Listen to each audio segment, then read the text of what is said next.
In this episode, I'll tell a little story that is only remotely horse-related, and then I'll share 5 pieces of advice that will help you with horses, and maybe with more than horses. So here we go, episode 220, a story and advice. Hi, I'm Karen Rohlf, and welcome to Horse Training in Harmony. This podcast is about you making progress with your horse in a way that you both can love. It's about learning how to move and be in harmony. Because yes, you really can develop a horse to be both athletic and happy. When we show up as our best selves for our horses will show up for us. So, let's get started. Recently, I wrote a little story and then I posted it on Facebook, and it's about something that happened to me. And after I shared it, people seemed to really like it. So I'm going to be so bold as to just tell that story here. And, having a sense of humor is actually one of my 9 habits for excellent horsemanship. So even though the story isn't directly horse related, maybe listening to how I turned a very much less than desirable situation into actually a funny story. And maybe that process could actually help you work through something that's less than desirable going on with your horse. So anyway, I'll get to the story. And then after the story, I'll share some more horse-related advice as kind of a reward for those of you who kept listening to the silly story. All right, so here we go. I didn't actually give this story a name, so I'll just jump in. I can't remember the last time I screamed, "Oh, no," loudly enough so that the neighbors could hear. Now, I live in the middle of 40 acres, so the neighbors aren't close. There needs to be a truly special reason, but today I did it, and I do believe it was warranted. So after tarping up some hay in preparation for some rain, I headed out to do the rest of the barn chores, and I was listening to a podcast on my headphones as I started, picking manure out of the dirt track. I was wearing a sweatshirt and a ball cap, and I was just enjoying the amazing early spring weather. And it was then that something unexpected came into my field of view. Now let me lead you through a little simulation so you know exactly what I saw. Okay, so put your hand on top of your head with your fingers facing forward. Now slowly move your fingers kind of like you're playing a scale on a piano. Now as you do that, advance your hand forward on your head until you can just start to see your fingers out of your peripheral vision. So that's what I saw coming over the brim of my ball cap. Except since I was using both hands to hold a muck fork, I was pretty sure that it wasn't my own hand up there. I was also pretty sure that it wasn't anyone else's hand up there. And so it was the legs of what could only be a very large spider. And that's when my ninja-like reflexes kicked in, and within a millisecond, the muck fort was dropped, the hat was flung off, and the no was delivered. Now, I have nothing against spiders in theory. I know they have a right to exist, and that they're helpful to keep, other bug populations down. They are living, sentient beings. Blah, blah, blah, they don't belong on my head. Now, admittedly, I have a bit of a spider phobia. It's one of the very few things in life that I'm totally okay being totally not okay about. And the agreement is, I leave them alone, and they leave me alone. And this was a clear violation. Now, there are other spiders where I live that can easily end up on one's head. The Florida garden spider likes to sit smack in the middle of the webs they build across trails. And although they do this at like exactly face height, they're big and they're yellow with stripes and they don't move. So as long as you remember that they exist, which actually you will easily do after only one experience face planting them, it's easy to see them and either avoid them or gently clear them from the trail and give them a chance to perhaps try a different couple trees to sit between. So after flinging this current spider to the ground, I took a good look at it. It was as big as my hand, beige, fleshy colored with a giant abdomen. And I've gotten pretty good at sort of reflexively remembering to take in key information really quickly when spotting wildlife so that I can remember enough characteristics to be able to successfully identify it later. Testicle with legs as big as my hand. That's the description I went with. So later, Google's AI answered my question of what spider looks like a testicle with legs. It said, a spider that might be described as looking like a testicle is most likely referring to a female spider with a large round abdomen. Okay, helpful. Further refinement of my search determined it was a female huntsman spider, and if you look at enough images of them, you will find some that have that extra large, fleshy abdomen.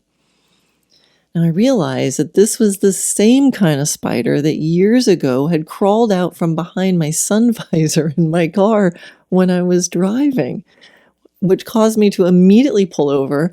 I jumped out of the car and I called my husband to ask if he would come get it out of my car. He thought I was being ridiculous and joking.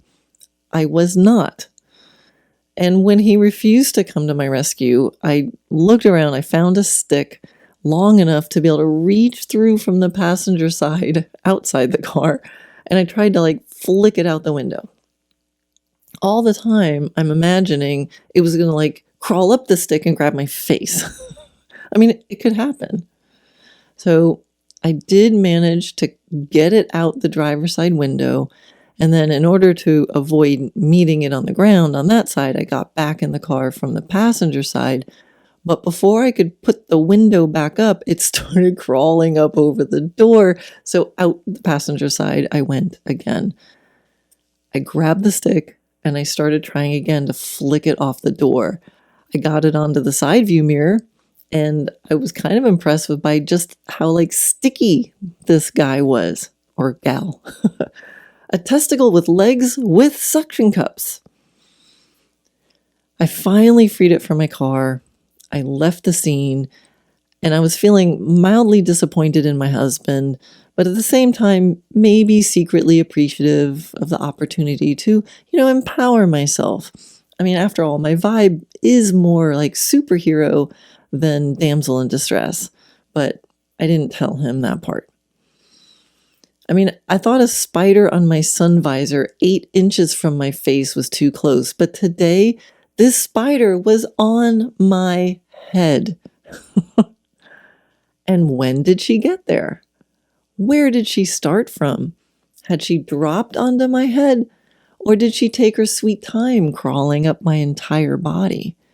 How close did she come to crawling up the inside of my pant leg? You know when you're watching a horror movie and you see something horrible that's going on, but the character doesn't realize it and you just want to scream at the movie to alert them? I mean, if only I had an audience there to let me know sooner. Maybe I need to train my Yorkie poo to be like a spider alert dog. Now, I guess I'm glad that I could see her before feeling her. And I started to imagine what would have been like to feel her crawling on my neck before I was able to see her. And I guess I was really grateful that she moved so slowly, because here's a fun fact. Huntsman spiders are capable of running as fast as humans. Great. Now I can have nightmares of huntsman spiders chasing me and know it would actually be possible. So I started to wonder if I'm faster or slower than the average human they use to measure that statistic. I wondered how in shape the local huntsman spiders are and how in shape she was in particular. So now on the ground, she slowly walked away, and I let her go. I mean, even though she was in violation of our agreement, as soon as she achieved her status of like being over there and not on me, I could honor her sentient beingness again. I mean, I felt no need for revenge. She was way too big to even consider squishing. And honestly, I didn't have the heart to do it anyway. So I continued my day with occasional uncontrollable shudders running through my body. I think I did a pretty good job of not wanting to randomly fling off my clothes and check myself for spiders. And then later on, I thought about the fact that for a while, who knows how long, but for some while, unknowingly, I had a huge spider on me, and I was totally fine until I knew about it. And I thought there's probably a life lesson in there. There's probably lots of stuff going on that would freak me out if I knew about it. So it's good that I don't.